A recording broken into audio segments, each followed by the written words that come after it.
All right, the land down under. Our next guest was born and raised in Marley. I'm told he defied the odds by utilizing his education to be now working at one of the top agri companies in Australia. Yeah, Australia. Join us now is Patello Limited Managing Director Elvis Amair. Good morning, sir. Welcome to Smile Jamaica. Good morning, Neville. Thank you. Great to have you. Let me start by just finding out what's been like with you in Australia with this crazy virus that's going on. How are you managing, sir? Well, I'm doing very well. I don't live in one of the major cities. I live in a small tourist town called Merimbula, which is halfway between Melbourne and Sydney. It's where the tourists go to enjoy themselves. So my isolation has been quite pleasant, and there hasn't been many cases here. Australia has done fairly well as well.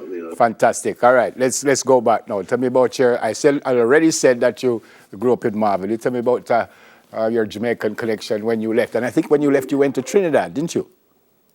Yes, I did. Well, I went to Excelsior. Okay. Went to Excelsior High School. So spent a bit of time at that great institution, including the community college EXED. Okay. And then went and studied engineering in St. Augustine in Trinidad for 3 years, and then came back to Jamaica. Worked for the Ministry of Mining for a couple of years, and then decided I needed to do some additional studies, and I needed somebody to pay for it. Why didn't you do UE at Mona, or they didn't offer that course at Mona at the time?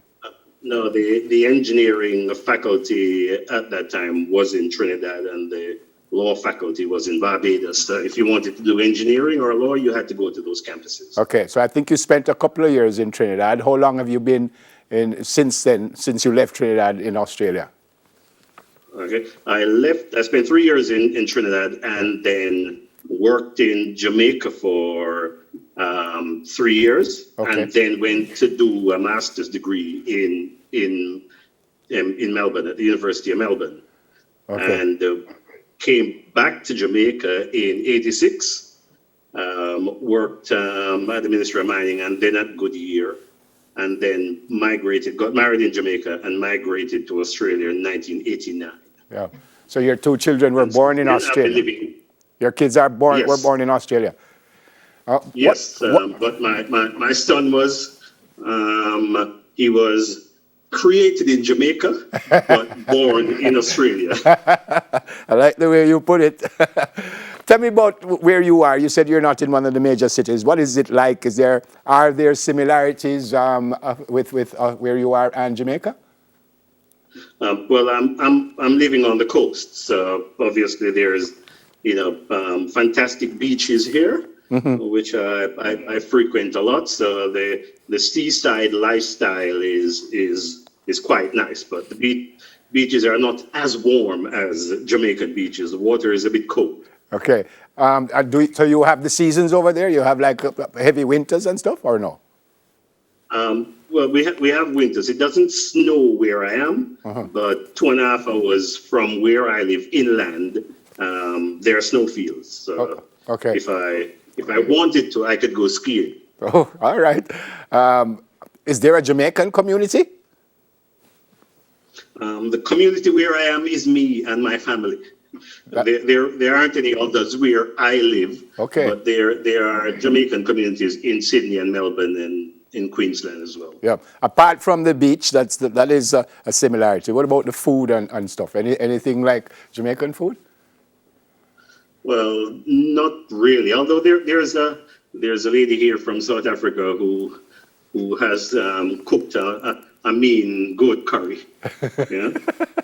And any Jamaican food that I want, I basically have to cook it. I've even been trying my hand at patties during this lockdown period. I've made some patties. Okay. I've made some ackee and saltfish patty. Just for you or for sale?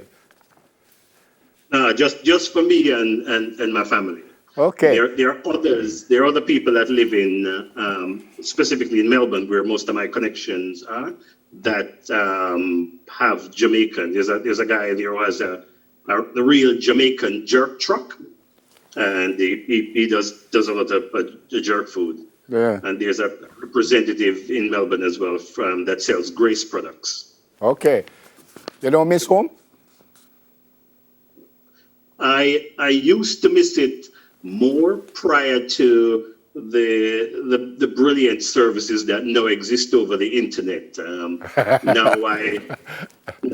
I have a weekly Skype conference call with my mother in Montego Bay and my brothers in Toronto. So Oh, we fantastic. speak regularly. Fantastic. And I think you told me before we came on that you were last time you were here was 2016. Yes, I was here for Christmas So in Montego Bay at my when brother's house. you coming to look for us again, sir? Post COVID is my only plan for travel. I mean, I have been doing a bit of traveling. My last travel activity was to go watch the Jamaican women play the Australian women in the World Cup. Okay. Fantastic. Fantastic. That was in France. In preparing for this, I found out that you're a bit of a footballer like myself. But I think that's why we get too old to do too much football, no? No, I don't do a lot. I think my last major effort was the World Masters Games in New Zealand. I played with an over 55 team. Masters. What position you play, sir? I was up front. I played striker and midfield. Oh, fantastic. So you still run up and down a little bit or no? I still run up and down a little bit, man. I can still do that. It is so good to see you, sir. It is so fantastic to see you. Great that you joined us this morning. I pray that you and your family will stay safe in this very, very strange times. And hopefully you'll come and sit with us in studio next time you are in Jamaica. Thank you very much, sir. Great to meet you. I will. Can I just say a shout out to my mother, whose birthday it is today? Oh, It's her 93rd birthday today, so I just want to wish her a happy birthday. what's her name, sir? Erlene Amair. She's in Montego Bay at my brother's place now, hanging out during the times of or COVID difficulties. Yeah, fantastic. So, happy birthday, Mom, and thanks, Neville. Yes, sir. And thanks to the team. Anybody else you want to say hi to while you get the opportunity? Well, I've got a brethren WhatsApp group that I converse with regularly on WhatsApp. That includes Ivan Anderson, who is a very, very close friend of mine, and a couple other guys in